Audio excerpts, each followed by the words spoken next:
Man, what's going on? What's good in the hood? This is your boy Lucky Loco coming at you with a little bit of a series, a little something you want to go ahead and check out, man. This is called Pinochle Talk. So I want you to go ahead and tap in, go ahead and like, subscribe, share. Let's blow up this channel, man. These are going to be stories I'm going to go ahead and share with you. Let's get it cracking. Let me know.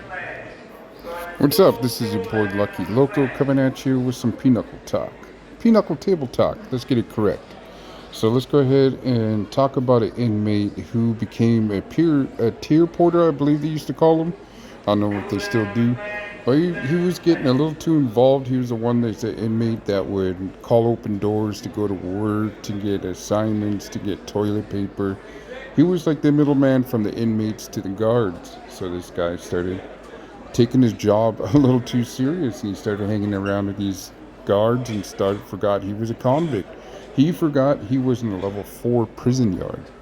So let's get into it. He was this tall, lanky white dude. You can tell he started getting this a little bit of power, a little bit of ego on him, man. So even with me when I was listening to some music and on my radio, and he came up to my cell door and was like, "Hey, man, you got to turn it down. We can hear it down here." I'm like, they sent you to come over here to come tell me to turn down my music, to tell me to turn off my radio or whatever.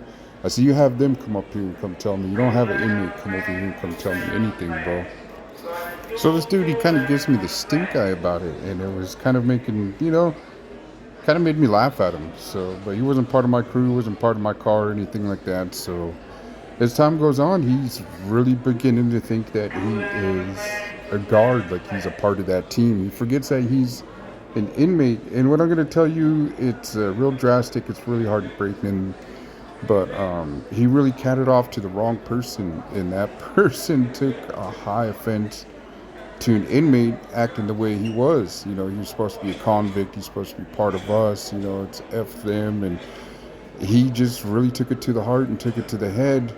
And then he was on LOP. I don't know if I ever told you about that, but it's a loss of privileges. And so while he was on LOP, you get everything taken, like your bedding, everything. So, and he was like, "Hey man, can you go get me a pillow?" And that dude was catting off at him too. He was just like, "I'll get it to you when I can." And homeboy's like, "All right, bet." And you hear these things, and you're like, "Oh man, something's gonna pop off, something's gonna happen," but nothing too drastic, right? So the next day in the morning, we get up like 5 o'clock in the morning for breakfast, and we take off, man. And I even forgot that this was going on. I forgot this beef was going on. So homeboy starts getting into it, and he's just like, as soon as he walks up to the tier, walks up to the dude, and just whap. That's all you heard, because I was on my way to the chow hall, and as I looked over, and I was like, oh man, homeboy, like he get rocked, and he fell down, and the homeboy just jumped on him and started kicking him with his state issued boots. If you know what them are, man, they're like work boots, big old leather work boots, man. Before like the pleather came out, he was just wailing this dude, right? He gets him.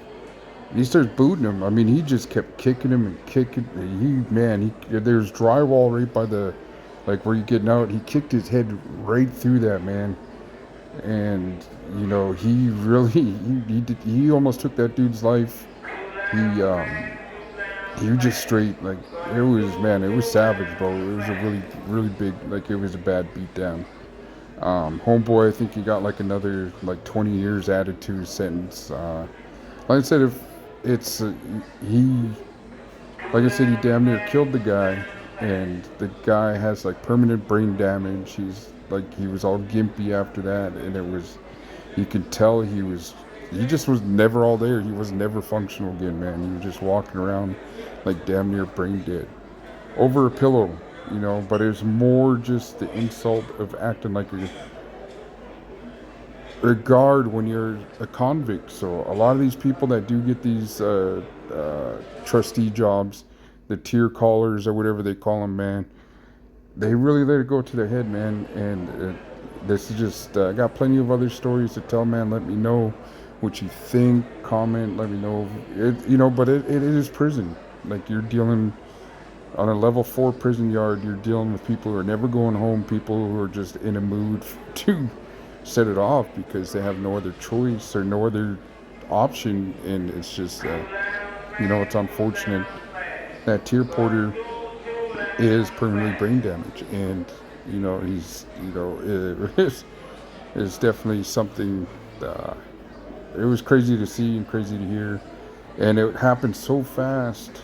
And then I was kind of a jerk about it because I didn't know dude was really that wrecked. And I asked the guard, I was like, man, where's your pet over here telling turn down my radio? And he was like, man, dude's in I think he's brain dead in ICU. And I was like, what? I was like, oh dang. I started asking around, and sure enough, yeah, homeboy was fighting for his life over a pillow for acting like a CO when you're a convict. So let me know what you think, man. It is a grimy world, and these are just a little bit of stories. I got plenty more. Let me know if you want to hear some more stories and if it's something that you'd be interested in. All right, man. You have a good one. This is your boy Lucky Loco. I'm gonna go ahead and tap out. Just comment. Let me know what you think.